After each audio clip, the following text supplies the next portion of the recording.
Perfecto, ya estamos grabando. Cordial saludo para todos y todas. Mi nombre es Marlon Antonio Benítez Vargas, docente de la Escuela de Ciencias Jurídicas y Políticas, siendo hoy 18 de noviembre a las 6:08 de la tarde, vamos a dar inicio a nuestra tercera y última webconferencia del curso Expediente Electrónico. El día de hoy vamos a dialogar, vamos a hacer una eh, web muy dinámica, como siempre. Digamos, el objetivo principal o mi estrategia pedagógica en este tipo de espacios es invitarlos, instarlos muy amablemente a que tengamos una utilidad muy pertinente, muy viable de los contenidos del curso.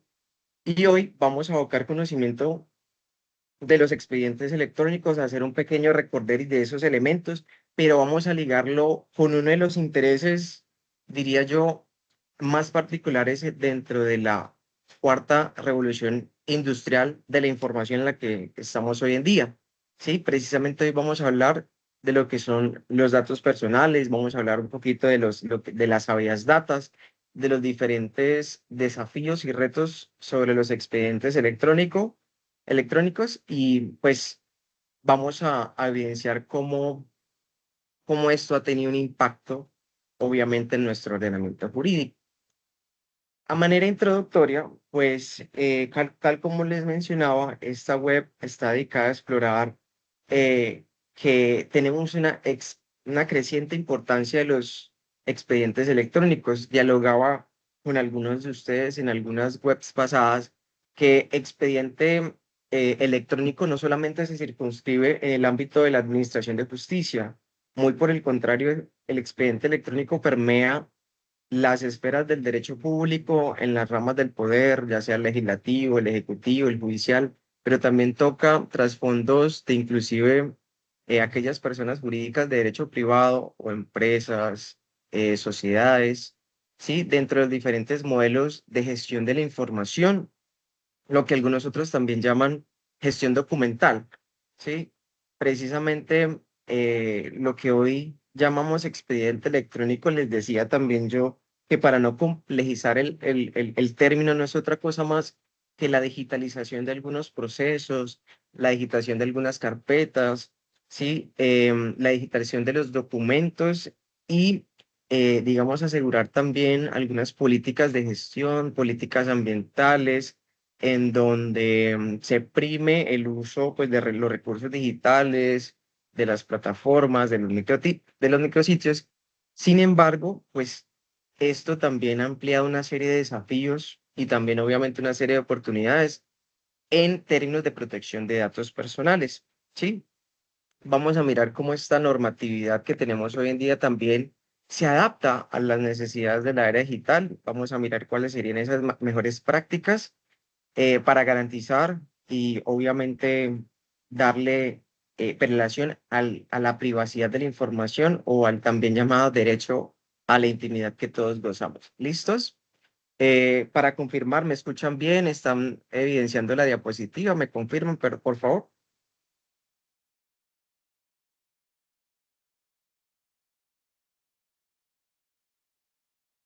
¿Escuchan? Profe, sí, se está viendo bien y se Ok, escucha bien.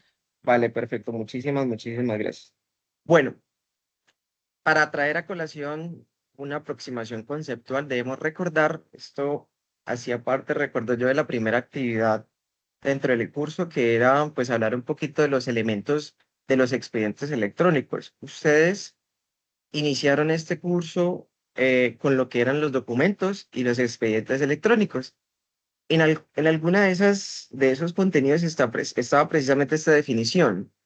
Los expedientes electrónicos no son otra cosa más que un conjunto de documentos, ¿sí? Electrónicos correspondientes a un mismo trámite o asunto administrativo, cualquiera que sea el tipo, de gran información que contengan, manteniendo su vínculo archivístico.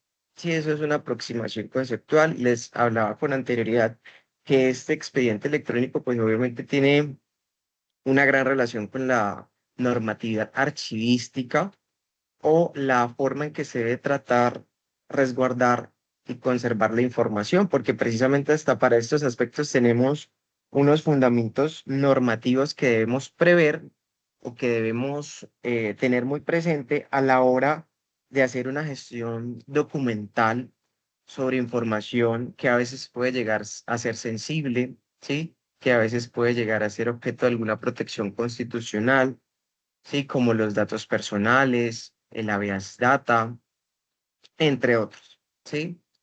Precisamente cuando hablábamos nosotros de esos elementos del expediente electrónico, estoy haciendo un pequeño recorderis, hablábamos de tres elementos principales: los datos de contenido, la firma y los metadatos.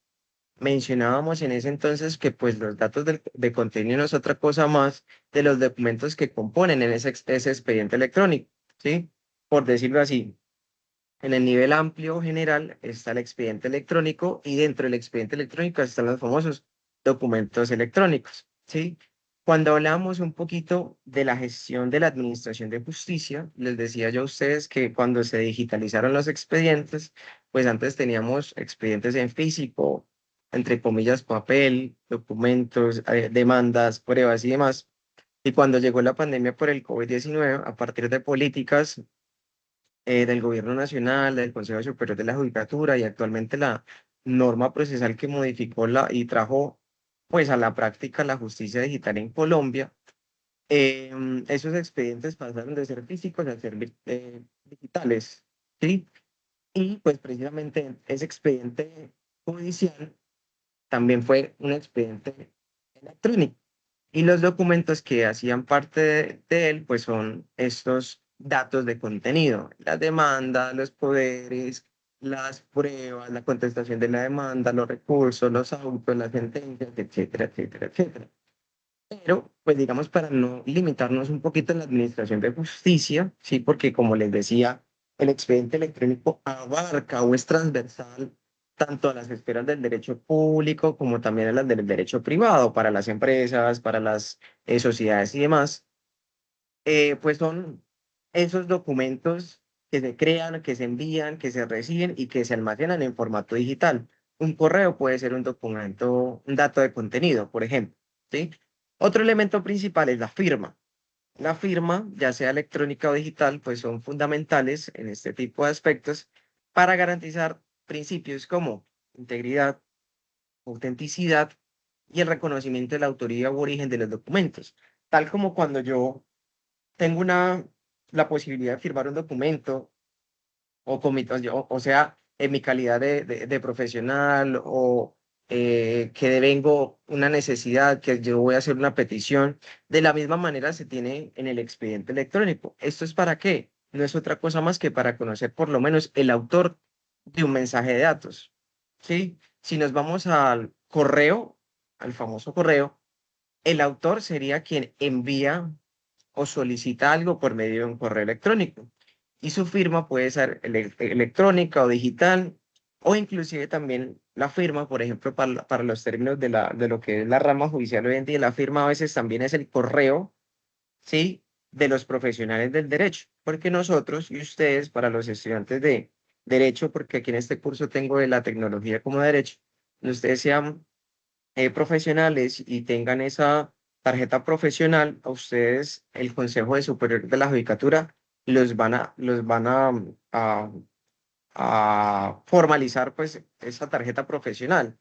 Cuando ustedes hacen el registro, se llama registro SIRNA, Sistema de Registro Nacional de Abogados, ¿sí?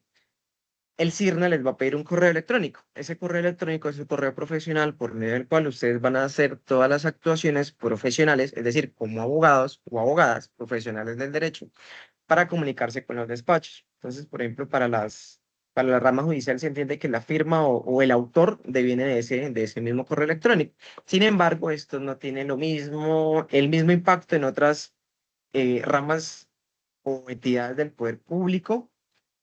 Inclusive también puede ser muy ajena al ámbito privado, ¿sí? Y finalmente tenemos esos metadatos que son, eh, pues, describen de alguna u otra forma el contexto, el contenido y la estructura de los documentos y su gestión.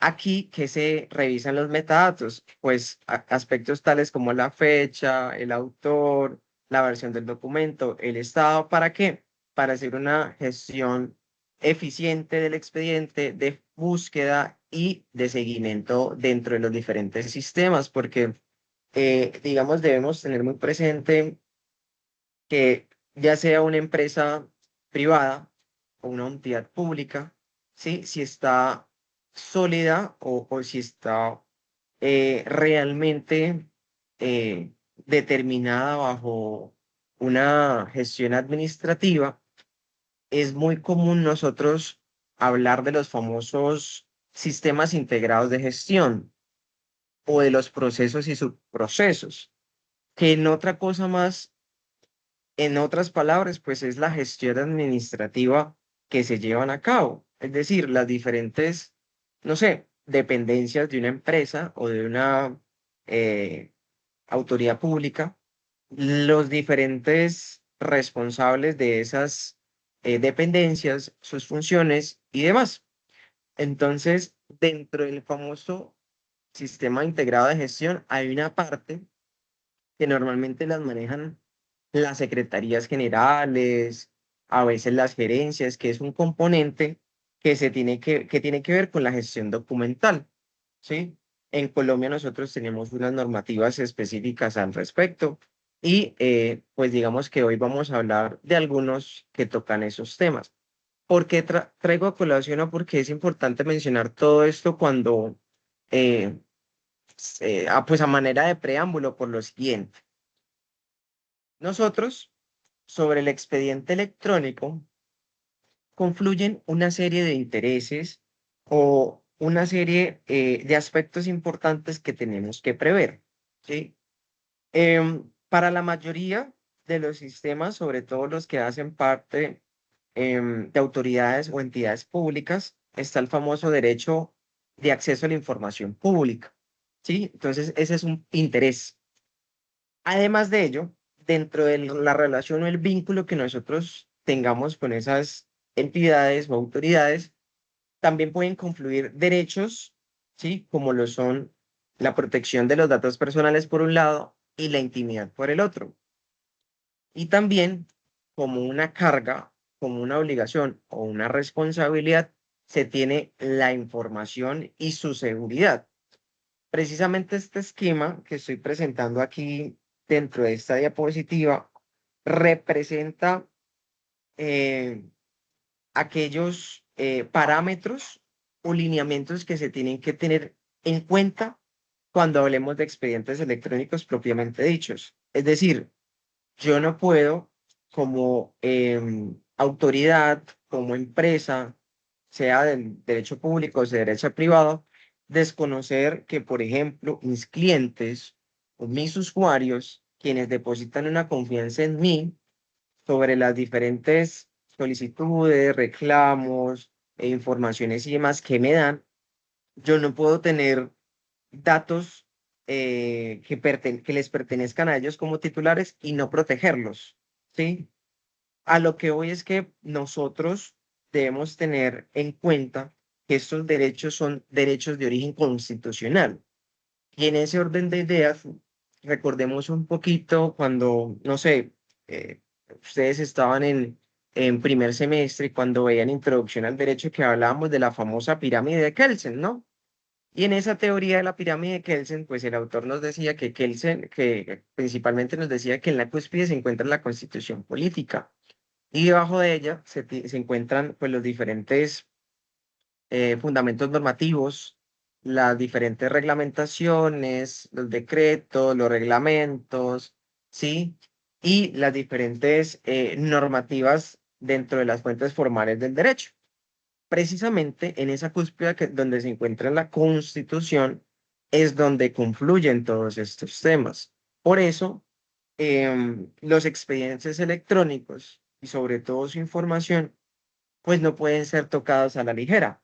¿Sí? Si yo tengo a cargo una empresa o una autoridad o una entidad, yo debo velar por esa protección de datos. Yo debo velar por no estar violando un derecho a la intimidad. Yo debo tener presente de que si tengo que rendir cuentas o tengo que tener sistemas de información pública, ese acceso a esa información no puede ir en contra de esos núcleos o de esas esferas que pues hacen parte de los derechos de los ciudadanos, sean llamados clientes, sean llamados usuarios. Tengo que tener mucho cuidado con eso, ¿sí? Por ejemplo, mal haría la rama judicial, ¿sí? Que dentro de su información de consulta de procesos, cualquier persona pudiese tener acceso público al expediente o a la información que se encuentra allí.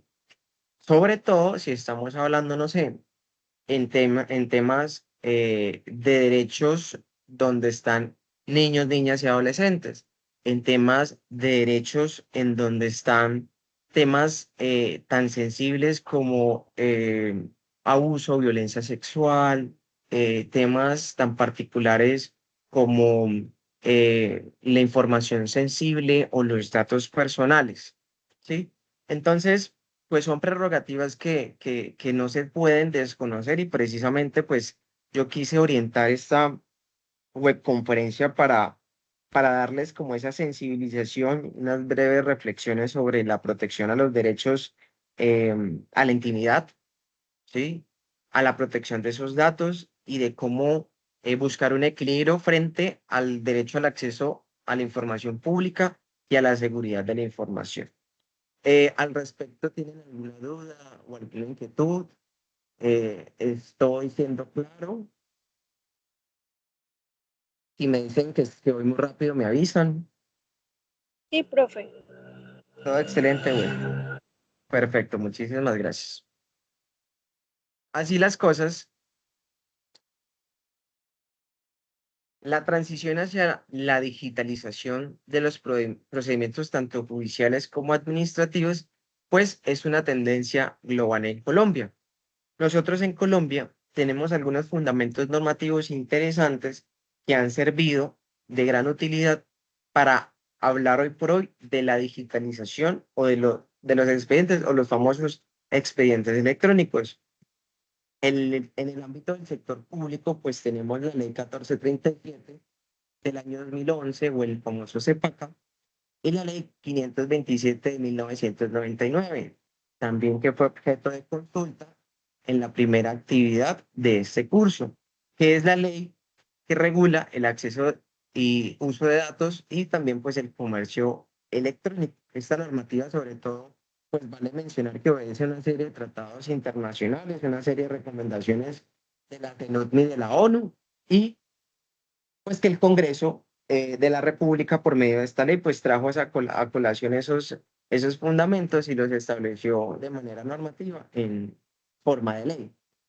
Pero nosotros tenemos que entender, además de ello, que estos cambios, pues, desde los imperativos constitucionales, pues son muy interesantes, ¿sí? Y de alguna u otra forma debemos adaptarnos a estos nuevos entornos para contribuir de manera efectiva a la mejora de los diferentes sistemas, ya sean sistemas judiciales o ya sean sistemas administrativos, porque tal como les mencionaba y lo reitero, el expediente judicial no solamente es para la rama judicial, no, es para el sector público o para el sector privado. El sector público comparte las tres ramas del poder, todas las entidades públicas del Estado, ya sean del orden nacional, nacional, departamental y municipal. Pero no hay que excluir también a las personas jurídicas de derecho privado, es decir, sociedades, empresas, fundaciones, etcétera, etcétera. Esto es un tema que les corresponde, ya sea por gestión judicial o por gestión administrativa. ¿De acuerdo? También es un hecho notorio que pues el expediente ha tenido una serie de ventajas. Garantizan una serie de principios, como cuáles autenticidad, integridad y disponibilidad, como una serie de elementos esenciales para preservar la seguridad jurídica. Les comentaba yo un caso que alguna vez sucedió en el país, que por cuestiones de fuerza mayor, por cuestiones de un accidente, en alguna oportunidad se incendió, yo no recuerdo si fue un juzgado o una alcaldía. Y precisamente, pues en ese incendio se perdió información valiosa de expedientes, de información de los despachos y que de alguna u otra forma también comprometían una serie de intereses para los usuarios de la administración. Entonces, ya hoy, digamos, esos riesgos han sido minimizados por las tecnologías de la información y las comunicaciones. Sin embargo, como todo, pues no es algo tan perfecto porque también aquí, incluso en entornos digitales, ya debemos tener muy presente que pueden existir también otro tipo de riesgos, pero por ejemplo, es muy importante ese tema del principio de la seguridad jurídica. En Colombia, pues a partir de la citada Ley 527 del 99, se regula la validez jurídica de los mensajes de datos y de las firmas electrónicas, asegurando que los documentos digitales tengan el mismo valor probatorio que los documentos físicos. ¿Alguien me acuerda un poquito de este principio de la validez jurídica que se les da a los documentos digitales frente a los documentos físicos? ¿Qué principio se aplicaba allí? Alguien que recuerde ese principio. Lo mencionaban algunos de ustedes en la actividad número 1. Principio muy fundamental de esa ley.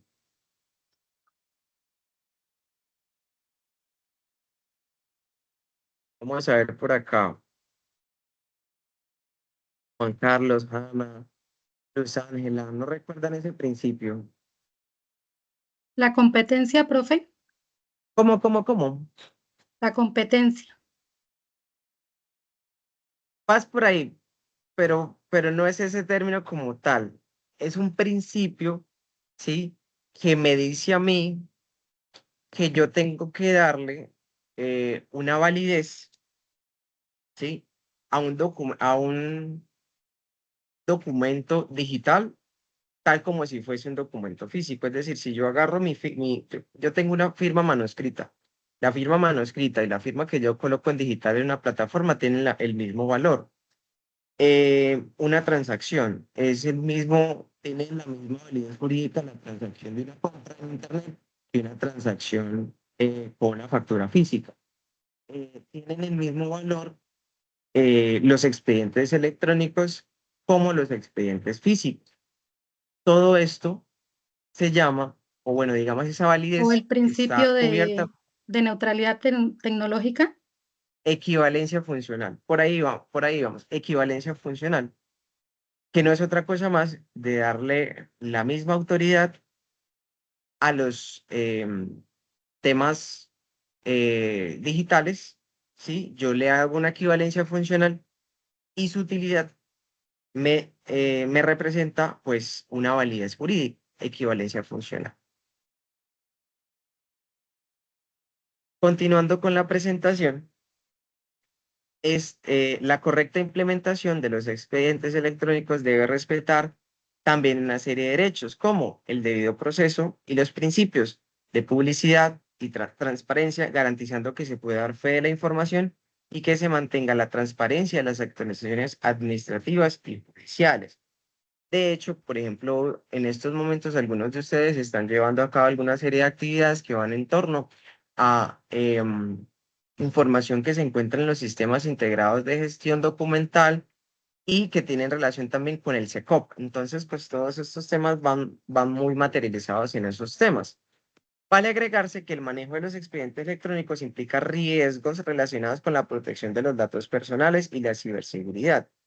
Ya no aplican tanto esos riesgos de orden natural, sino ahora tenemos riesgos de orden de ciberseguridad, lo cual requiere que las diferentes entidades y empresas pues tengan protocolos de gestión y administración adecuados sobre la información a su cargo, porque como les decía anteriormente, pues dentro de esas empresas, dentro de esas entidades, les asiste un deber de cuidado, un deber de protección frente a esa información que retienen o conservan.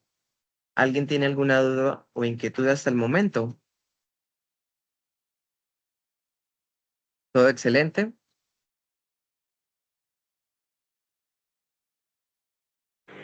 Sí, profe. Bueno, muchas gracias. Bueno, para tener en cuenta les decía yo a ustedes, un expediente electrónico es la versión digital de un expediente tradicional, equivalencia funcional. Ofrece una serie numerosa de ventajas como la organización de los procesos, la facilidad de la información y la reducción de costos, así como también puede ayudar un poquito al medio ambiente con la reducción de los gastos de papel. En Colombia, los expedientes electrónicos se están implementando en diferentes sectores, como la salud, la educación y la justicia. ¿Sí? Yo, por ejemplo, yo coloqué esta imagen aquí alegórica porque precisamente este tema del expediente electrónico toca diferentes series de asuntos. No solamente hacen parte organismos del orden público, sino también las empresas privadas. ¿De acuerdo? Ahora bien, vamos a hablar del segundo eje temático que tiene por objeto esta webconferencia y son los famosos datos personales o el habeas data. Muy seguramente ustedes han escuchado este término. La Constitución, dentro de su artículo 15, pues estableció el derecho de protección de datos personales como el derecho de toda persona a conocer, actualizar, rectificar y o cancelar la información y datos personales que se hayan recolectado y o se traten en bases de datos, ya sean públicos o privados. Nuevamente aquí hago la salvedad. El habeas data es un derecho constitucional fundamental y en ese orden desde se debe asegurar esa protección. Les decía que ese derecho puede estar implícito en un deber de entidades públicas o de empresas privadas. Recuerden, empresas privadas como sociedades, empresas, fundaciones y demás. Y nosotros, como titulares de la información, podemos conocer esa información, actualizarla, rectificarla, cancelarla, etcétera. Sí, entonces también un actor importante es el titular de la información. ¿Sí? Sobre el alcance y contenido de este derecho, pues el derecho fundamental, la habeas data, pues es un derecho fundamental y es autónomo.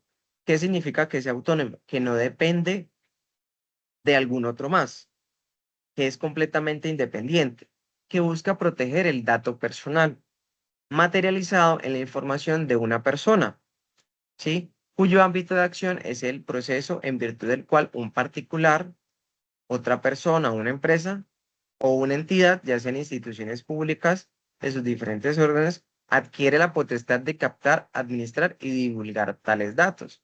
Cuando a veces nosotros perdemos un poquito de vista la administración de nuestros datos personales. ¿Por qué? Es muy común que nosotros firmemos políticas de tratamiento de datos personales sin ni siquiera nosotros leer los términos y condiciones. Pasa mucho o pasa regularmente en sectores digitales como aplicaciones.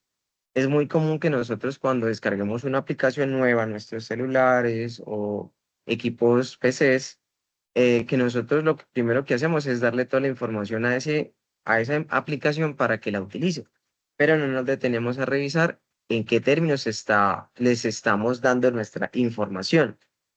Lo mismo sucede en el sector tanto público como privado. A veces no leemos los términos y condiciones y allí precisamente se puede establecer que estas aplicaciones o estas entidades pues tienen el permiso que nosotros le dimos de utilizar los correos o números celulares, por ejemplo, para ofrecernos información, para que nos lleguen mensajes de datos, para que nos lleguen mensajes de WhatsApp y pues digamos a veces se hace muy común, sobre todo en operadores de telefonía móvil, que se comuniquen de manera constante con nosotros para ofrecernos, no sé, descuentos, planes y demás.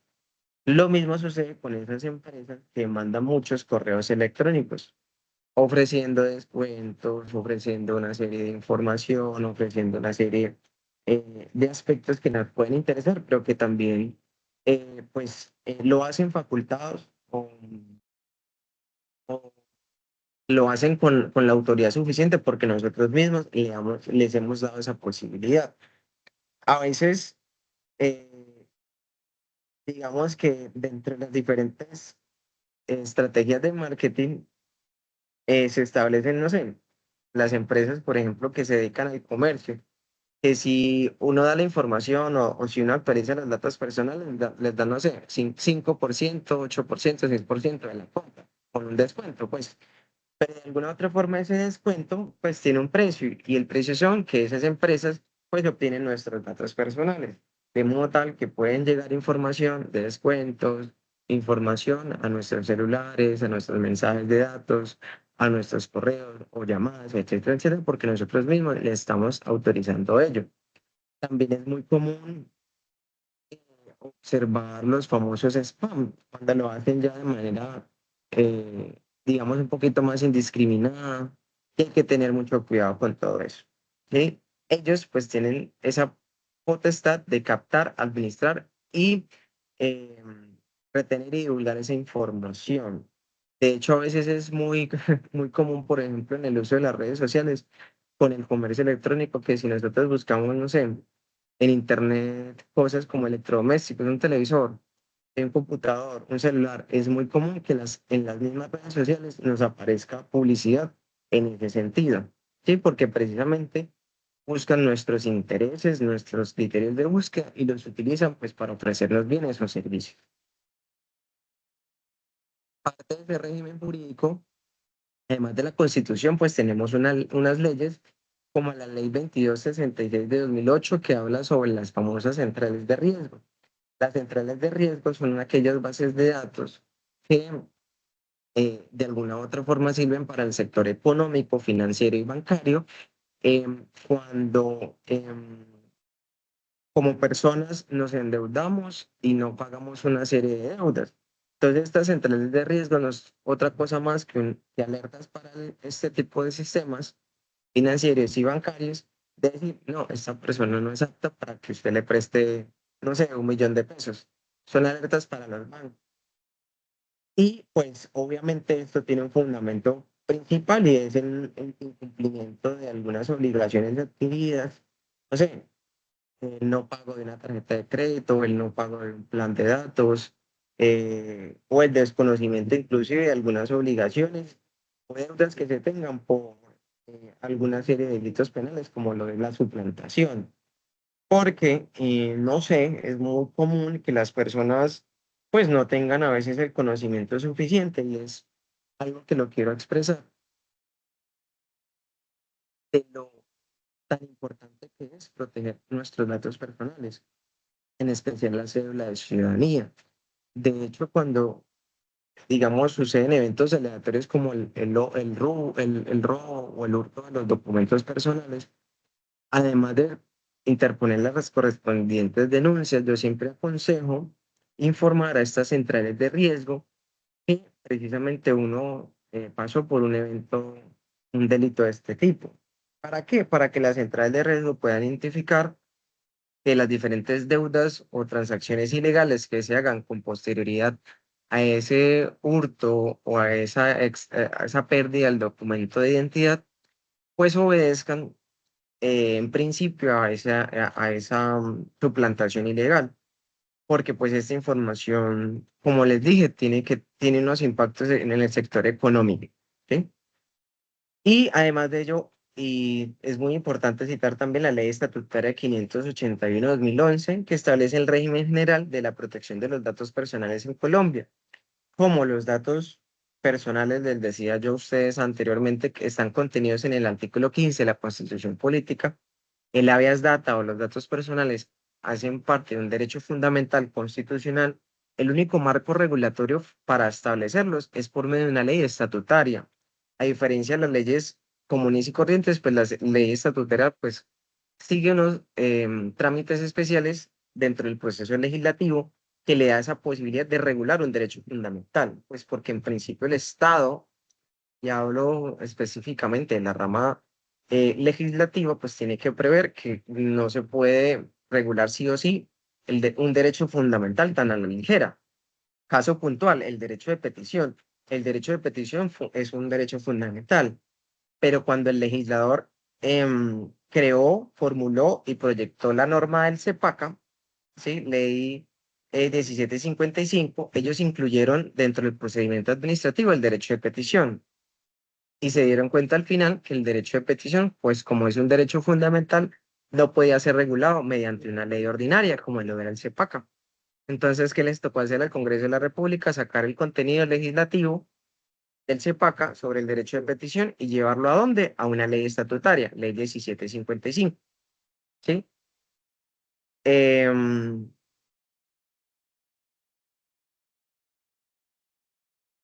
perdón. Ley 1437 de 2011. Esa es la ley del CEPAC, ley 1437. La ley 1755 es la estatutaria del derecho de petición. Ahora bien, es importante conocer cuáles son los datos personales que protege esta normativa. Como datos personales, estos es cualquier información vinculada o que pueda asociarse a una persona o varias personas naturales determinadas o determinables. ¿A qué hacemos alusión con esto? A la cédula, ¿sí? A la fecha de nacimiento, a la dirección de residencia, del trabajo, también ya estamos hablando aquí de la dirección de correo electrónico, a los números telefónicos, a las contraseñas y claves, a los datos bancarios, a la dirección de IP, a los datos biométricos como las huellas o el reconocimiento facial, inclusive los que se hacen con los ojos, y los datos de localización o ubicación. Todos estos pues son datos personales. También dentro de la clasificación de esta ley 1581 están los famosos datos sensibles. Los datos sensibles son aquellos que hablan del origen racial o étnico, ¿sí? Que pueden ser sobre la orientación política, las convicciones religiosas, la pertenencia a una serie de sindicatos, organizaciones sociales, de derechos humanos o que promuevan intereses de cualquier partido político o que garanticen los derechos y garantías de partidos políticos o de oposición. Datos relativos a la salud, a la vida sexual, datos biométricos, ¿sí? Esto pues está regulado en el artículo quinto de la ley 1581 y son aquellos que afectan la intimidad del titular cuyo uso indebido puede generar su discriminación.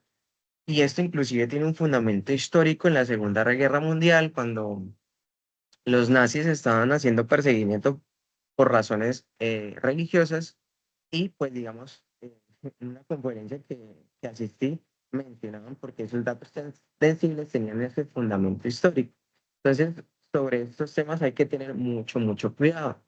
De hecho, no sé si ustedes tengan presente que Facebook eh, fue condenado, el creador de Facebook fue condenado en Estados Unidos porque, digamos, pues la plataforma, la aplicación social como tal, pues a través de sus algoritmos también inclusive pudo identificar la afinidad o el partido político que tenían las personas que usaban la aplicación. Entonces miren que a veces también las aplicaciones uno les está dando estos datos sensibles sin nosotros saberlos. Y precisamente esas demandas que se hicieron fue precisamente porque nunca se autorizó la administración o la recopilación de esta información considerada como el dato sensible. ¿Sí?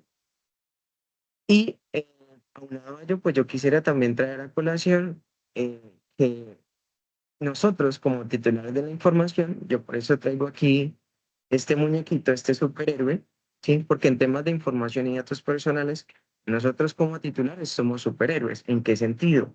Nosotros tenemos unos poderes, entre comillas, como titulares de la información para que esa información que esté dentro de las entidades públicas o empresas privadas sea reconocida, sea actualizada, sea objeto de modificación, porque la Constitución misma lo prevé. Por ejemplo, un usuario que celebre el contrato de prestación de servicios de comunicaciones. Nosotros aquí, como titulares, podemos em, tener información en diferentes bases de datos.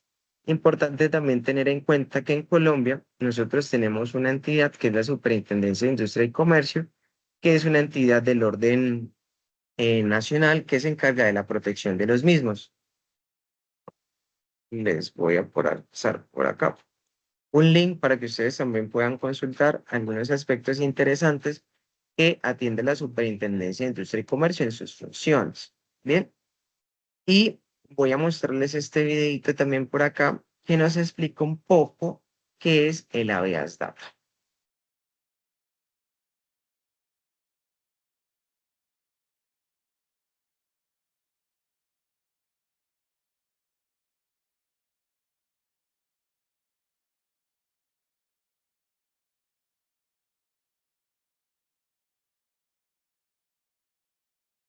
No tiene audio, profe. ¿Se escucha, perdón? No tiene audio. Voy, regálame un momentico por ahora.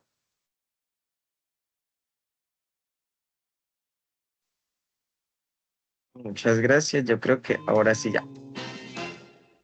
Sí, La ahora sí. traducción más literal de la frase habeas data es tener datos, siendo habeas la segunda persona singular del presente del subjuntivo del verbo latino habere, en este caso entendido como tener. Un momento, hagámoslo más sencillo. Habeas significa tener y data significa datos, lo cual quiere decir tener datos. Entonces, el derecho de habeas data es el que tienen todas las personas de conocer, actualizar y rectificar la información que se haya recogido sobre ellas en bancos de datos y los demás derechos, libertades y garantías constitucionales relacionadas con la recolección, tratamiento y circulación de datos personales. Para desarrollar este derecho constitucional, se creó la Ley 1581 de 2012. ¿A quién aplica esta ley? Esta ley es aplicable a los datos personales registrados en cualquier base de datos y que los hagan susceptibles de tratamiento por entidades de naturaleza pública o privada. Esto significa que CAFAM debe establecer los procedimientos y políticas que garanticen a nuestros afiliados, clientes y usuarios el ejercicio de su derecho a conocer, actualizar y rectificar la información que se haya recogido sobre ellos. Ustedes se preguntarán, ¿en CAFAM cómo obtenemos la autorización? Bueno, eso a grandes rasgos, pues representa el derecho de habeas data. Y tal como estaba en ese video interactivo, pues nosotros les damos esa autorización a las entidades, ya sean públicas o privadas, de que administren esa información, pero lo tienen que hacer bajo esos famosos estándares constitucionales que les mencionaba con anterioridad. Bajo la teoría de los derechos fundamentales, todos los derechos fundamentales tienen un llamado núcleo esencial. Eso es parte del derecho constitucional. Y el derecho de habeas data tiene un contenido dentro de ese núcleo. Lo que nos ha dicho la Corte Constitucional, precisamente la sentencia C-540 del 2012, es que el derecho de habeas data tiene que tener una relación sobre el derecho de las personas a conocer o acceder a la información que sobre ellas está protegida en las bases de datos. El derecho a incluir nuevos datos con el fin de que se provea una imagen completa del titular. El derecho a actualizar la información. El derecho a que la información contenida también sea corregida. Y finalmente, el derecho a excluir información de una base de datos, salvo las excepciones previstas en una norma. Eso es muy importante. ¿Por qué? Ahorita les voy a compartir para que hagamos ese ejercicio que nosotros en Colombia pues tenemos unas bases de datos que están pues de manera pública y son los famosos bases de datos como la consulta de antecedentes judiciales, la consulta de la información en el ADRES. También nosotros podemos consultar con nuestra cédula si somos beneficiarios de un beneficio estatal o inclusive si nosotros somos jurados de votación. Toda esta información es completamente pública y está asociada a nuestros números o documentos de identidad. Es válido hacer la precisión. Entonces nosotros tenemos el derecho o la posibilidad de consultar esos datos dentro de los repositorios institucionales. Nos hablaba que la diapositiva de que nosotros tenemos el derecho de excluir cierta información. Por ejemplo, en algunos términos como la caducidad de algunas obligaciones, y cuando ya se extingue esa obligación de pagar una deuda o tengo una deuda, estoy reportando en los centrales de riesgos y finalmente pues cancelo esa obligación, yo tengo la posibilidad de solicitar que esa información en las centrales de riesgos sea bajada o eliminada, pero hasta tanto yo no extinga esa obligación, esa información o ese reporte en la base de datos de la central de riesgo, pues no va a salir. Los mismos sucede si yo, por ejemplo, tengo una serie de antecedentes penales.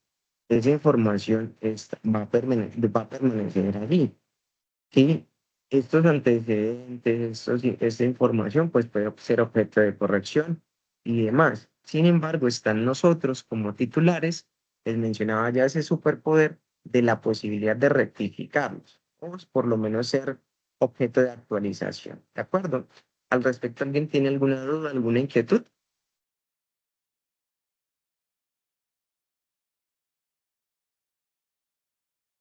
por ejemplo, si ustedes consultan el sistema de ADRES, es muy común que nosotros como abogados, no sé, por ejemplo, para acreditar o para revisar si alguien tiene una vinculación de orden laboral, pues una de las principales bases de datos que nosotros tenemos que consultar es el ADRES. De hecho, allí nosotros como abogados, si nosotros tenemos un cliente que es acreedor o que, digamos, tiene una deuda con otra persona y esa persona no le quiere pagar, pero esa persona sí tiene ingresos, uno de los mecanismos principales de información, de búsqueda de informaciones, pues es en el ADRES. Por eso es importante también que cuando las personas hagan contratos y demás, se especifique muy bien las cédulas de ciudadanía o los documentos de identidad para hacer la respectiva consulta dentro de estos procesos. También se puede llegar a buscar esa información en otras bases de datos. Digamos que no las que presenté en el chat no son las únicas, existen múltiples bases de datos. Digamos que la webconferencia pasada hablábamos de la consulta de procesos. Con nuestro nombre completo, nosotros también podemos buscar en la página de la rama judicial si tenemos procesos asociados con nuestros nombres o con nuestra identificación. ¿Vale? Continuando con esto, ¿sí?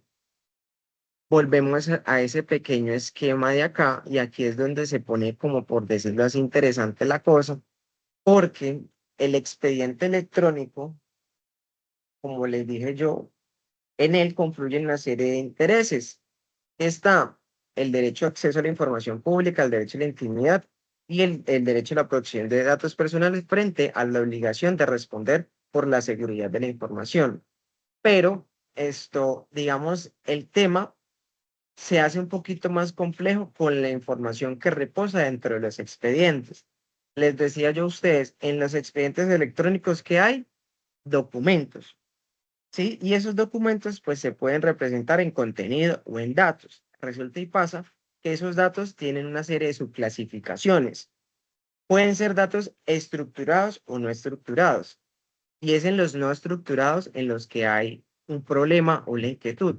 Ustedes me dirán, ¿por qué esto es tan complejo? Precisamente es un poquito complejo porque las normas así lo prevén, las normas de gestión documental. Pero para hacer un poquito más práctico y sencillo este asunto, los datos estructurados piensen, por ejemplo, en un Excel, ¿sí? Que están prácticamente esquematizados y demás. Pero los datos no estructurados pueden ser una imagen, un PDF, un Word, donde, digamos, no se puede hacer una consulta a ciencia cierta si ese documento, ese dato no estructurado puede llegar a violar un derecho a la intimidad, un derecho a la protección de datos personales. Ejemplo, y voy a traer a colación la rama judicial.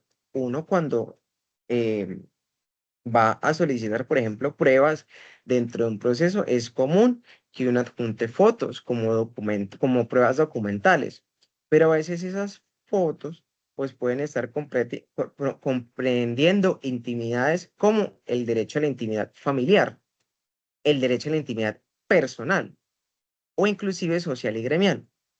Entonces, pues, para la rama judicial es importante que esos estándares de seguridad de la información sean un poquito más fuertes en esos datos no estructurados. Por ejemplo, ya mirábamos una serie de datos sensibles y una serie de datos personales. No estaría bien que la Administración de Justicia, en cabeza de la rama judicial, pues dentro de las consultas de procesos pueda identificar los correos electrónicos, la dirección, ubicación, el domicilio de las personas, aspectos tan delicados como la historia clínica, porque, por ejemplo, caso común de tutelas, violación al derecho fundamental a la salud. ¿Y cuáles son las pruebas principales dentro de estos procesos? Pues la historia clínica. Y es que, como les decía yo anteriormente, existen datos tan sensibles, tan personalísimos, en donde se encuentran y confluyen todos estos temas. Pues digamos que la única esa información, como la historia clínica, inclusive solamente le compete al titular de la información, al paciente, entre comillas, porque digamos que no debería ser o no es bien visto que esa información que es de carácter personal sea pública. Entonces, el tema del expediente electrónico en este sentido es que venga, rama judicial, entidades públicas, entidades privadas, tengan en cuenta estos estándares constitucionales y eh, utilicen políticas de gestión de la información, política de seguridad de la información para proteger estos intereses, ¿sí? Y pues de alguna u otra forma la Corte Constitucional pues también ha hecho una tarea interesante al clasificar los datos. La Corte Constitucional ha dicho, bueno, tenemos algunos datos que son públicos, que no hay problema con ellos, ¿sí? Pero hay unos datos que sí pueden tener una serie de implicaciones jurídicas, como lo son los datos semiprivados, los datos privados y los datos sensibles. Los datos sensibles ya se los mencioné anteriormente. Por ejemplo, ¿qué puede ser un dato público? Nombre, mi nombre. Hoy por hoy también podemos hablar de un dato público, el número de documento, de la cédula, ¿sí? Pero aspectos ya más puntuales, como por ejemplo mi teléfono celular o mi correo personal, mis calificaciones, cosas así, ya pues van, digamos, dentro del marco de la seguridad a ser un poquito más rígidos. Intimidad en los documentos privados o en los datos privados, las contraseñas, ¿sí? Las imágenes, ¿sí? Por ejemplo, yo he notado mucho, me ha pasado, no sé si a ustedes también les ha pasado, por ejemplo, es muy común ahorita en diferentes operativos con la policía, pues es normal que existan algunos enfrentamientos, pues yo he visto muchos videos, pero también, pues digamos, no me ha pasado la situación, pero sí he visto que hay unas falencias estructurales con algunos agentes. Por ejemplo, uno solamente está en el deber de presentar el documento, más no de entregarlo y que el agente lo retenga. Pero, pues digamos, es como una falencia ahí que se tiene. Pero en principio no debería ser así. Hoy por hoy también me he dado cuenta de que a veces en esos operativos de registros, mm, cuando ellos, digamos, le piden a uno que introduzca como un código en el celular para saber si ese celular ha sido reportado y demás. Pero digamos que el celular también es algo tan íntimo que no se puede compartir así como así. Entonces, por ejemplo, en esos protocolos es muy común que la gente agarre el celular y haga ese proceso él o ella, ¿sí? Pero no debería ser así, porque como les decía yo con anterioridad, recuerden siempre este superhéroe, el titular de la información es el único que tiene ese superpoder de decir de qué forma y de qué manera va a cuidar y proteger su información. Pero la verdad a veces existen temas o falencias que, si bien puede parecer absurdo, para temas de protección de datos personales, estos temas sí son delicados. Para algunas personas puede ser un factor común, pero miren que estos temas están tocando aspectos constitucionales. Y ni hablar de lo que les decía yo anteriormente, de la información que tienen que ver, como por ejemplo, con la historia clínica. ¿Sí? En donde la historia clínica en principio debe ser personalísima, ¿sí? En algunas, inclusive también metiéndome un poquito en las esferas del derecho laboral, por ejemplo, un empleador jamás tendría el derecho de solicitarle a los empleados para, como un requisito para su contrato, no sé, una prueba de embarazo o su historia clínica. Inclusive lo único que se hace es que, que se conozca a través de los diferentes sistemas como la EPS, ¿sí? Y la afiliación a la ARL, pero en principio de manera directa el contacto con la información no es completa, sino es brevemente parcial, ¿sí? Desafíos frente a esta protección de datos personales. Pues a pesar de los beneficios, los expedientes electrónicos también presentan desafíos en materia de protección. Los ciberataques, las filtraciones de información y el uso indebido de los datos son algunos de los riesgos más comunes. Aquí es válido citar vulnerabilidades de los sistemas informáticos, riesgos de filtración de datos, uso indebido de la información. ¿Sí? Es importante también precisar que las entidades también tienen que tienen que instar a unas buenas prácticas para la protección de datos personales. Les hablaba anteriormente a ustedes de los diferentes sistemas integrados de gestión. De hecho, para mis estudiantes de la tecnología en gestión jurídica de la información, ustedes están prácticamente hechos con un perfil profesional adecuado para todos estos temas. ¿Por qué? Porque precisamente existen instituciones o autoridades que no tienen una buena política de protección de datos personales para los usuarios o clientes. Entonces, estas buenas prácticas tienen que ser sensibilizadas y tienen que ser objeto de control, objeto de regulación. Y obviamente objeto de seguimiento y de cumplimiento. ¿Para qué? Pues para garantizar que es la protección de los datos personales en los expedientes electrónicos, ¿sí? Que se implemente una serie de medidas de seguridad como la encriptación de los datos, la autenticación de los usuarios y los respaldos de seguridad. ¿A qué yo voy con esto? Es importante saber lo siguiente. Nosotros podemos acceder a algún tipo de información, ¿sí? Por nosotros ser los titulares, pero digamos, no debería ser información pública temas que tengan que ver con nuestros datos sensibles o personales. Por ejemplo, yo tengo en temas, me regreso un poquito a los expedientes judiciales.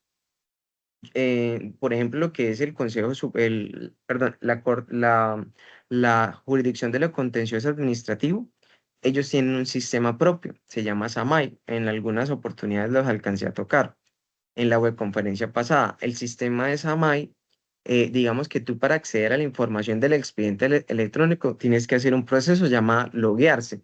El loguearse no es otra cosa más de entrar con mis credenciales de acceso, con mi correo, con mi contraseña, y yo como abogado yo puedo revisar ese expediente.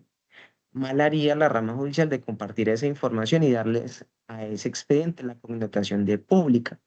Me hago entender, por ejemplo, es que en una demanda, en las pruebas de la demanda, yo les decía a ustedes que pueden estar datos sensibles como fotos, como historia clínica, datos como correos electrónicos, como la ubicación del domicilio de las personas implicadas. Es importante destacar la protección de los niños, niñas y adolescentes en estos temas, sobre todo en asuntos tales como violación o abusos personales. Normalmente lo que se hace con los niños, niñas y adolescentes es cambiarles los nombres, dejarles un disminutivo, o utilizar otros nombres para, digamos, evitar ese problema. Algunos despachos lo que hacen es anonimizar las sentencias, ¿sí? Entonces, estos son también estándares o buenas prácticas para ello, ¿sí? Yo aplaudo mucho ese tipo de eventos. ¿Por qué? Pues porque en principio hay algunos temas que son públicos. Por ejemplo, hay una regla que dice que todas las audiencias son públicas. Pero bueno, sí, son públicas, pero a veces hay que tener presente que en esas audiencias se pueden tocar asuntos muy personales. Entonces, eso público del todo ya no vendría siendo. Entonces, va a depender también mucho del asunto y demás. Pero pues para no complejizar el asunto con esos ejemplos, yo creo que es pertinente traerlos a colación. Al respecto, ¿tienen alguna duda, alguna inquietud? Juan, Nick, Claudia, Liana, Ladi, Ana, Marilyn, Mayerly, No, no, hasta el momento bien. Ana Ruth, todo excelente. ¿Cómo vamos? Profe, muy bien.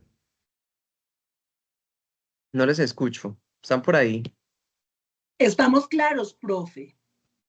Muy claros, profe. Por mi parte todo muy claro. Ladi, dime, ¿alzaste la manito? Me surge una duda, por ejemplo, uno para acceder a una plataforma de un banco acepta la política de datos de ese banco, pero ¿Me repites la pregunta, por favor? que uno, por ejemplo, para acceder al aplicativo de un banco, lo primero que le pide el banco es acepta la política de datos personales, y para uno pasar de ese aspecto tiene que darle que sí obligatoriamente.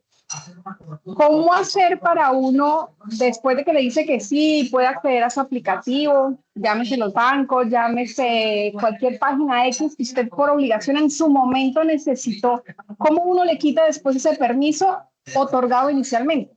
Okay. Me hago entender, por ejemplo, Ya, okay. uno Sí, ya, entra perfectamente. al Banco Bogotá y le dice, acepto la política de tratamiento de datos, pero con esa información que usted le entregó al Banco de Bogotá en 20 días empieza a llegarle que la promoción de la póliza de seguro, que la promoción del seguro de salud virtual, que la promoción de la tarjeta de crédito. ¿Cómo le quita uno ese tipo de permisos después de haberlos otorgado? Porque en su momento usted necesita sí o sí otorgarlos, si no, no le deja pasar.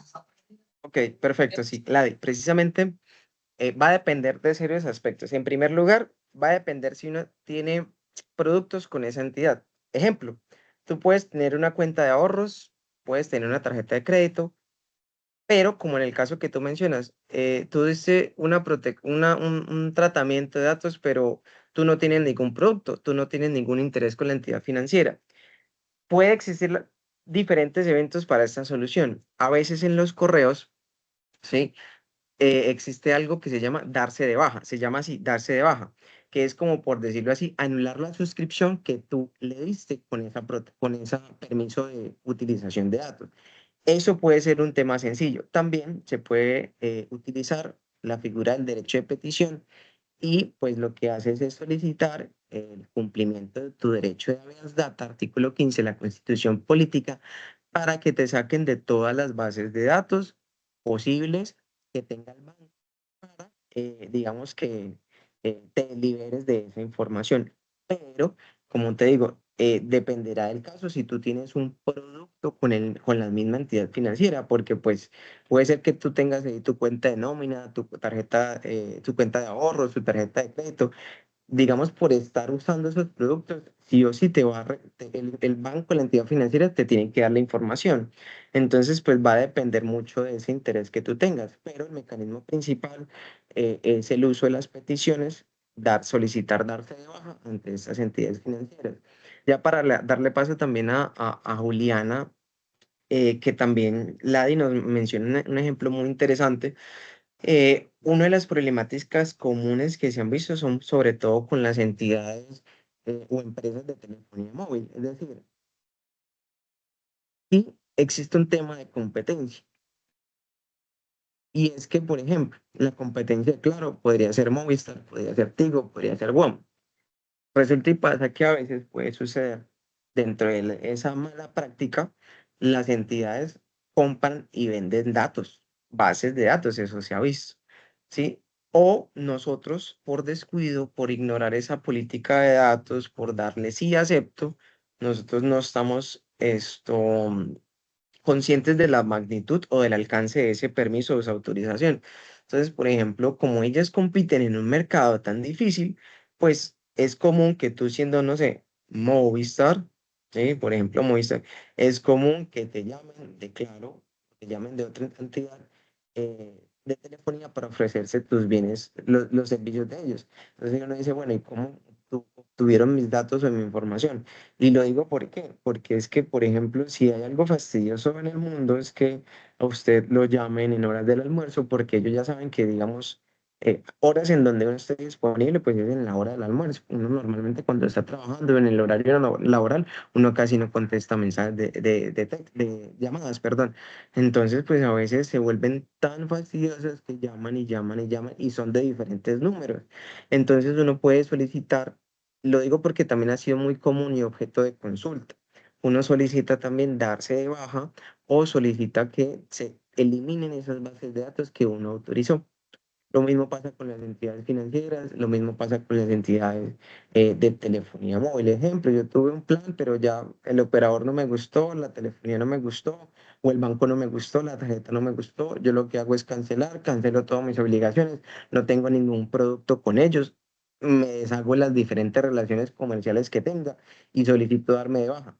Mi derecho de petición, mi derecho fundamental de habeas data, ellos me tienen que dar una respuesta positiva. Si no me dan una respuesta, tutela. Entonces, digamos, esos son como algunas vías o, por decirlo así, procedimientos que se pueden tener al respecto. Y con eso di respuesta a tu duda o inquietud. Algo que nos pasa mucho con la universidad es el tema de no se sabe quién le da el número de teléfono y correo institucional a las personas que hacen trabajos. y la cantidad de correos electrónicos que nos llegan diariamente, tanto al correo personal como al correo de la universidad, o los mensajes de texto de estás atrasado en tus trabajos, yo te los hago, es una cosa impresionante. Es otro tema delicado con ese tema. Ok, Ladi, nosotros también tenemos dentro de una política sobre esos temas. No sé si tú tienes esa incomodidad. Yo sé que hay un correo institucional donde uno pone presente o denuncia ese tipo de actos. Entonces, si quieres, cuando puedas, por decirlo así, me escribes por Teams o me mandas una mensajería directa y yo te comparto ese correo institucional en donde tú puedes denunciar ese tipo de temas y que la universidad pueda tomar sus diferentes correctivos, porque sí he escuchado ese tipo de asuntos. Digamos, ahí se ha visto esos temas, ¿de acuerdo? Gracias, profesor. Ok, Juliana, cuéntame, ¿cómo estás? Profesores, quisiera complementar un poco lo que usted acaba de decir y el ejemplo que dio Ladi del banco, usted de la telefonía móvil.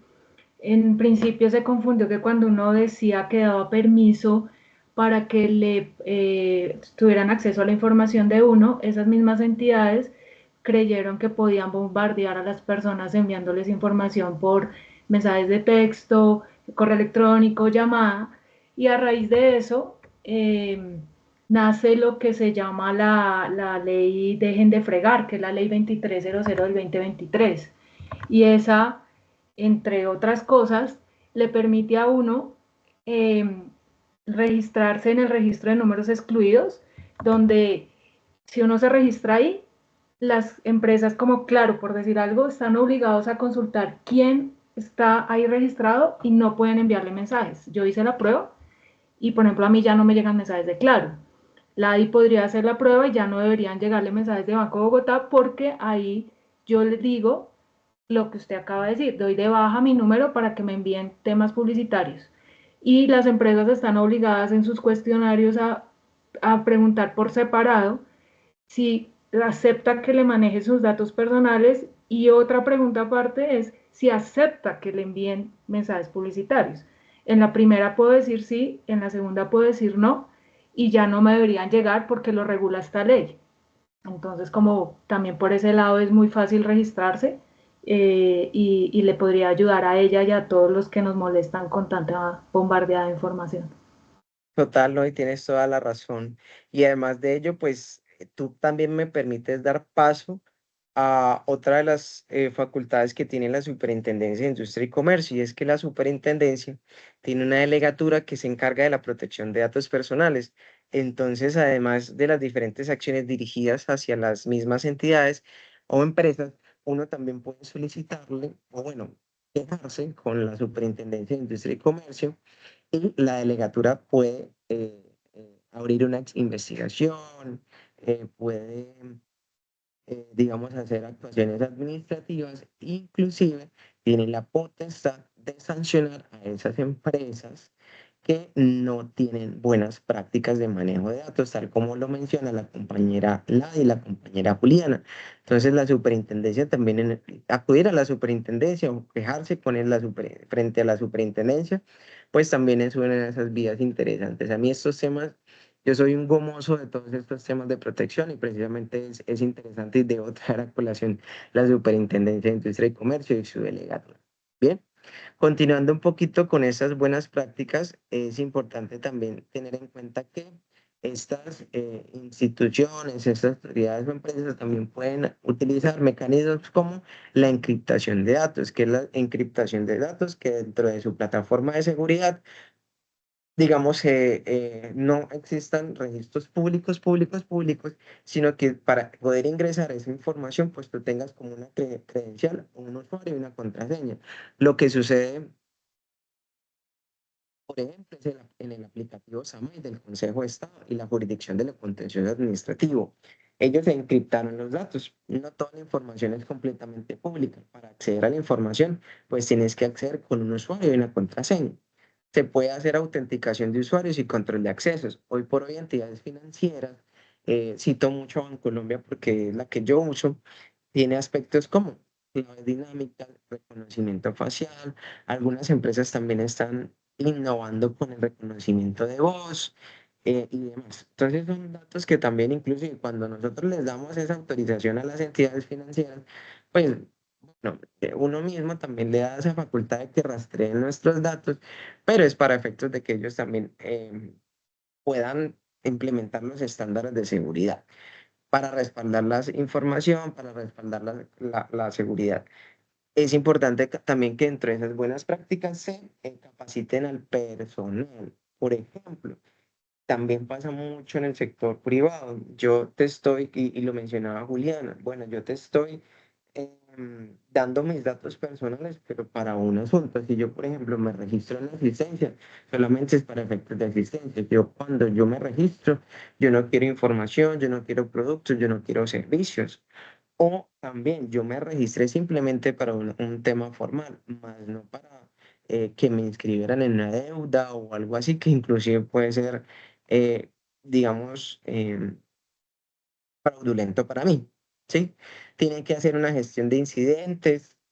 Por ejemplo, lo que yo le decía a la compañera Ladi, dentro de la UNAP también se tienen conocimiento de este tipo de eventos y por eso nosotros a veces, bueno, existen políticas, entidades, dependencias dentro de la misma universidad que instan a que los estudiantes denuncien tales hechos y que la universidad pueda investigarlos para dar con el paradero de los autores. Para eso también existen las auditorías periódicas para asegurar el cumplimiento normativo. Por ejemplo, también yo trato siempre de recalcar el gran sistema que tiene la UNAD. Mm, Nosotros tenemos un sistema de monitoreo que revisa phishing. Nosotros, voy a mirar por acá para que ustedes puedan observar. em, digamos que es común. Y eso también debería ser un sistema que debe implementarse en todas las instituciones, ya sean públicas o privadas, porque el phishing no es otra cosa más que el uso de correos indebidos o que puedan tener información encriptada o virus o se les da acceso a esos personas inescrupulosas. Les voy a compartir, por ejemplo, por acá. Nosotros tenemos una dependencia que es GPIT, en donde a nosotros, como universidad, nos alertan constantemente de ataques de phishing. Entonces, ¿qué nos alertan acá? Digamos que, por ejemplo, aquí tienen un consecutivo del ataque de phishing, en donde llegan a nuestros correos electrónicos la siguiente información. Por ejemplo, es muy común, yo no sé, obviamente estas son personas inescrupulosas que buscan acceder a nuestros datos personales, ¿sí? Miren que para estos, ellos envían correos, entonces, bueno, el remitente es un email de la supuesta rama judicial y, digamos, en el asunto dicen, bueno, tienes una notificación de una demanda, no sé qué, pero mira que, bueno, perdón, observen que nosotros podemos identificar fácilmente ¿desde la qué? Desde el dominio. Esto que ustedes ven, arroba, todo lo que haya después del arroba y subsiguientes hacen parte del dominio. Aquí, por ejemplo, yo no sé cómo lo hacen, pero aquí le están colocando el dominio de una entidad nacional y el .co hace parte del dominio de Colombia. Pero, por ejemplo, este correo electrónico podría llegar a confundirse. Sin embargo, dentro de la gestión documental, el dominio que se tiene para la rama judicial es @sendog, se llama así sendog.gov.co. Entonces ahí uno fácilmente, pero como abogado lo identifica, pero es una persona del común y corriente, cualquier persona llega, abre el correo y descarga, no sé, también pueden llegar mensajes como que hay el mensaje común, que tienes una multa de tránsito, que tienes esto pendiente, que tienes esto y demás. Nosotros dentro de la plataforma pues tenemos la entidad y esta entidad pues, esta dependencia, perdón, que es seguridad de la información, pues se encarga de alertarnos a nosotros que esa información pues no podemos acceder a ella o que por favor no descarguemos nada y nos solicitan que no accedemos a toda la información. Inclusive para el caso de yo creo que esta misma dependencia es la que puede poner de presente la situación que ella nos menciona. Entonces, miren, por ejemplo, aquí siempre nos informan a nosotros de lo que está pasando al interior de la universidad. Y, por ejemplo, eso es algo que solamente he visto acá. No lo he visto en otras entidades ni en otras universidades. También inclusive yo una vez estuve como contratista en una entidad y la verdad, pues como tocaban asuntos tan delicados, principalmente temas de víctimas y demás, las normas de seguridad eran muy estrictas. Uno a veces pensaba, uy, pucha, pero ¿cómo así? Entonces, por ejemplo, para acceder a los sistemas de la entidad, uno solamente podía conectarse desde los computadores de la entidad y desde el internet de la entidad. Uno no podía acceder a ellos estando, por ejemplo, yo en mi casa.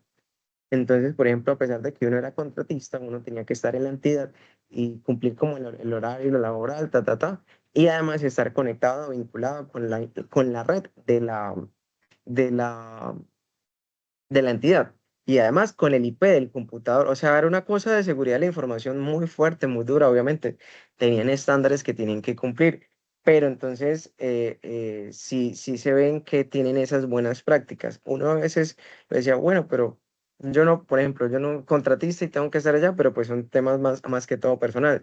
Pero sí, digamos, el sistema de seguridad de la entidad obligaba a que solamente pudiésemos acceder a los sistemas institucionales de información en ese sitio, con esa IP, con los documentos, con la red de Internet y con los computadores de la entidad. No podíamos acceder por fuera de ello. ¿Sí? Y digamos, continuando un poquito más con estos temas, sí, ya en breve vamos a finalizar. Voy a abrir aquí la presentación.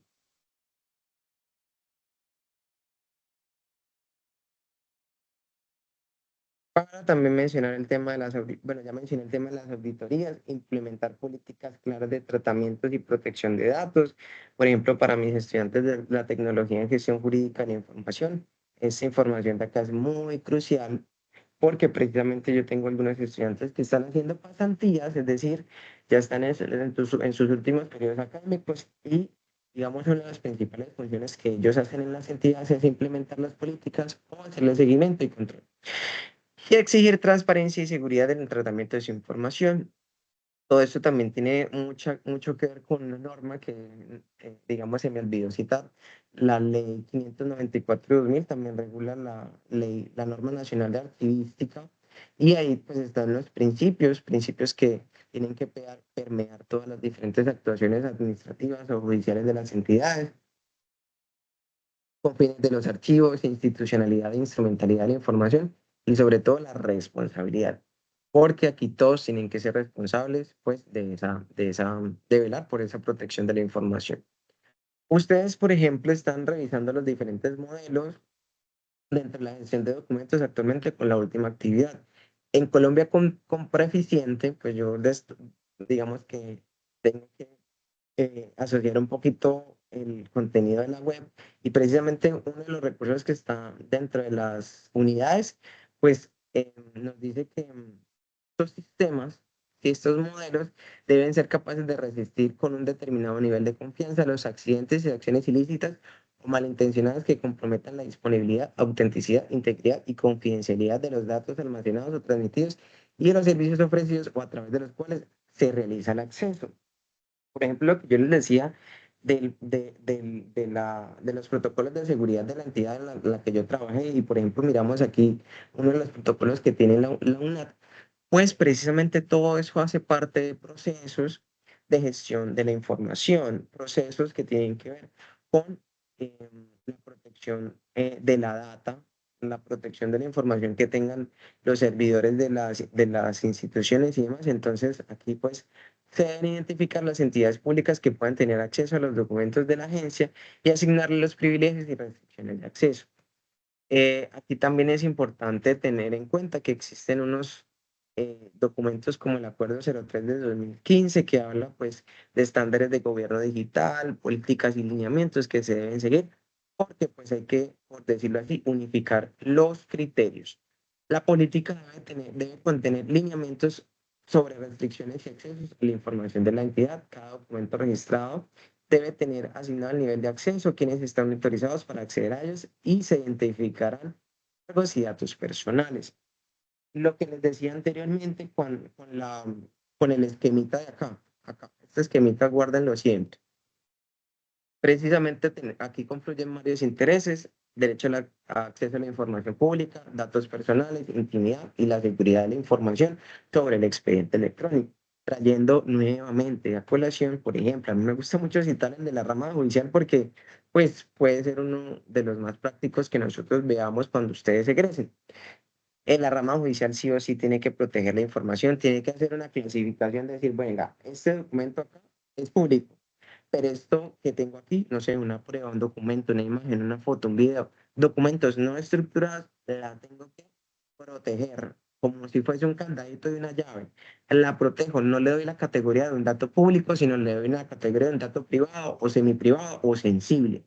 Y en esa protección es donde pues se tiene que materializar la gestión diligente, prudente y obviamente bajo los estándares de calidad que establecen o que parten de la misma constitución política, porque todo esto tiene sentido constitucionalmente hablando. ¿Listos? Ya finalmente, pues los niveles de acceso y reserva legal de los documentos establecidos por la entidad deben estar ajustados a los criterios legales vigentes y se citará la norma en casos en que la legislación sea taxativa con la protección de datos personales.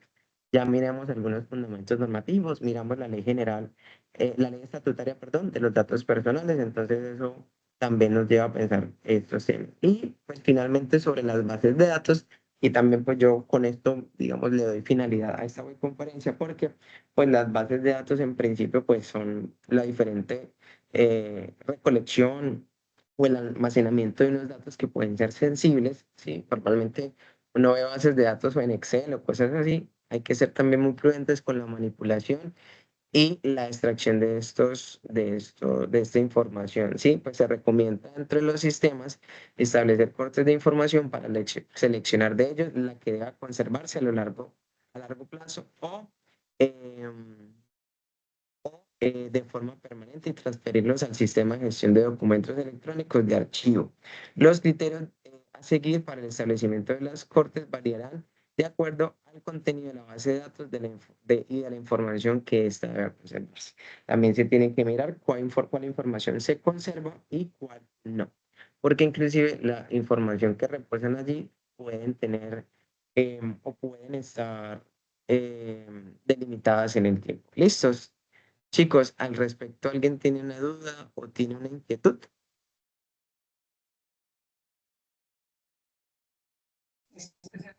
No, profe. No, profe, gracias. Todo excelente. Cuéntenme, ¿qué les pareció esta webconferencia? Profe, yo tengo una pregunta. Sí, Buenas dime. noches. Sí. Profe, ¿por qué se habla de que la habeas data carece de desarrollo legal? Porque según eso no existe como acción judicial autónoma, sino que está bajo el amparo de una acción de tutela. Esa información o esa conclusión, ¿de dónde tú la extraes? Es que la vimos como en las primeras materias que miramos, que decía que la Ajá. habeas data carecía de desarrollo legal. Pues carecer de desarrollo legal no lo diría así como así. Digamos que sí tiene un fundamento constitucional y sí tiene un fundamento normativo. Lo que diría yo es que carecería de un mecanismo propio para ejercerlo porque pues necesitamos el derecho de petición, pero pues se confluyen ambos. Yo creería que más bien es por un tema más procesal, sí, porque digamos, uno normalmente lo que hace es solicitar vía petición que se proteja el derecho fundamental de habeas data.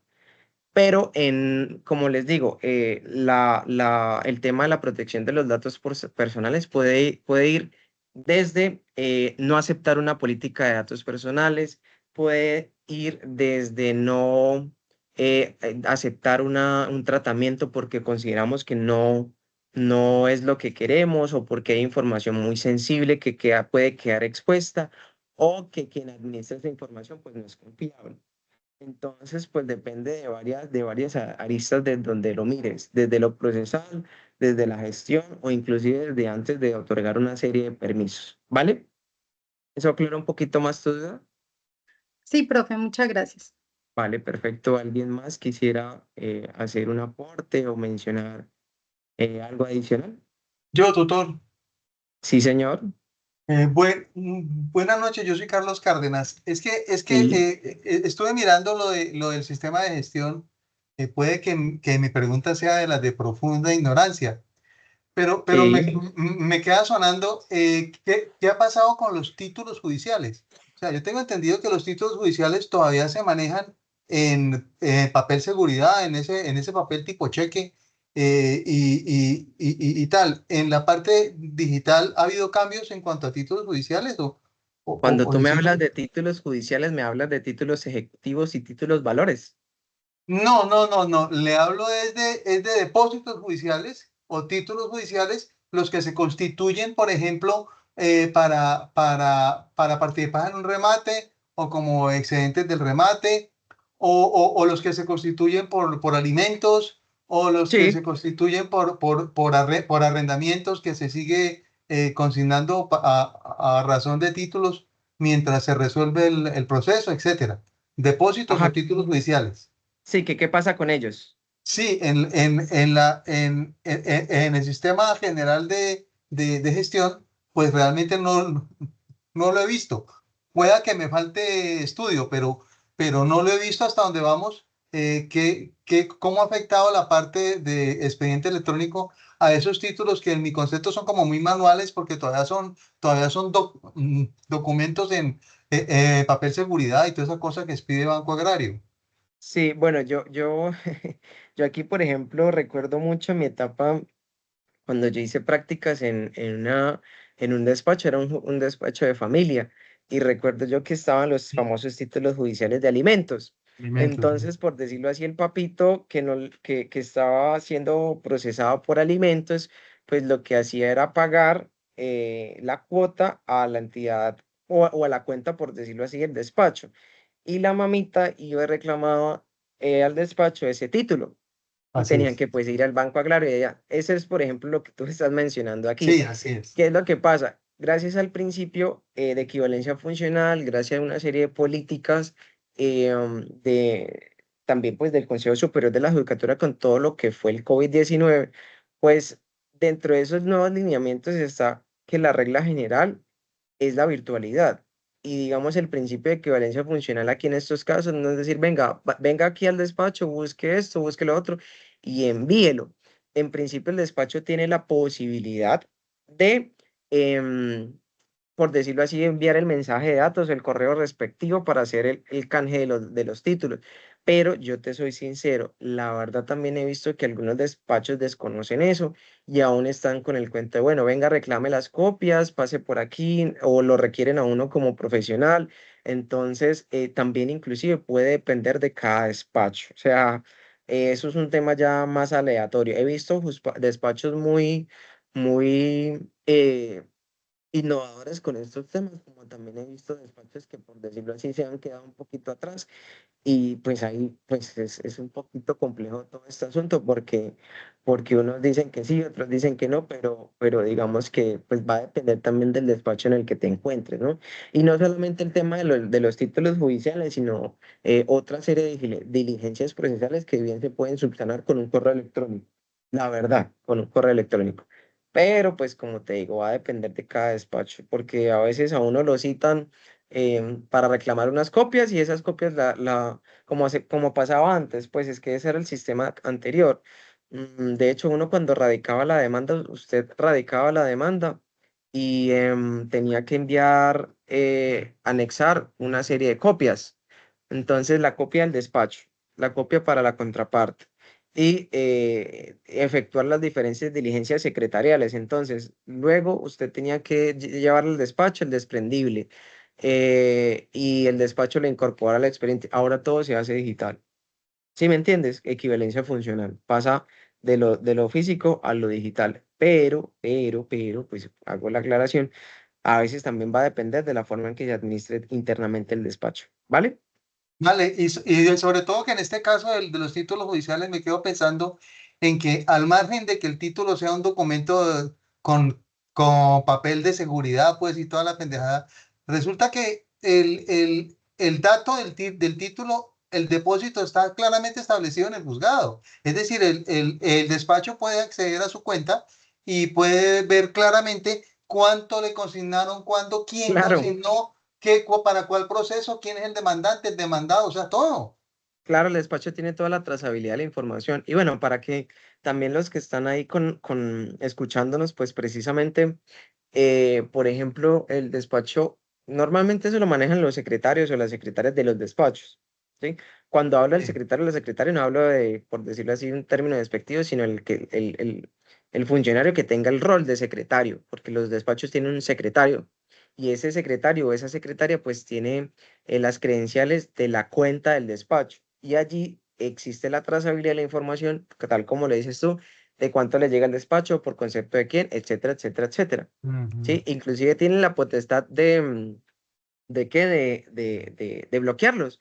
Porque, por ejemplo, ahorita viene diciembre, ¿sí? En diciembre, cuando inicia el término de la vacancia judicial, los despachos, los secretarios, además de la gestión estadística y demás, lo que hacen adicional a ello es bloquear las cuentas, pues para que no ingrese dinero, porque pues precisamente están en vacancia judicial. Entonces, pues todos esos temas de control y vigilancia lo puede hacer libremente el despacho, tal como les he ido mencionando. Pero, vuelvo ya, lo pongo de presente, pues va a depender de cada juzgado al respecto. Sí, pero la precisión que tú mencionas es muy interesante por ello. Sí, Listo, bueno, gracias. de nada, con todo el gusto. ¿Alguien más?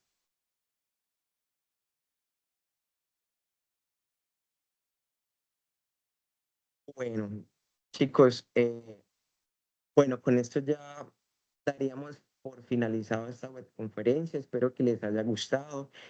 Prácticamente esta webconferencia es la última del curso. Yo pues les quisiera agradecer de antemano su participación activa, em, su, su, su deseo de continuar con su proceso formativo. La verdad estoy muy contento con los resultados que he visto con ustedes. Mayerly, ya te paso el link, ya te lo paso por aquí por el chat, regálame un momento. La verdad estoy muy contento con los resultados que he obtenido de ustedes, son muy satisfactorios, eso también lo llena a uno de alegría como docente, porque significa que los estudiantes están como por buen camino, ¿no?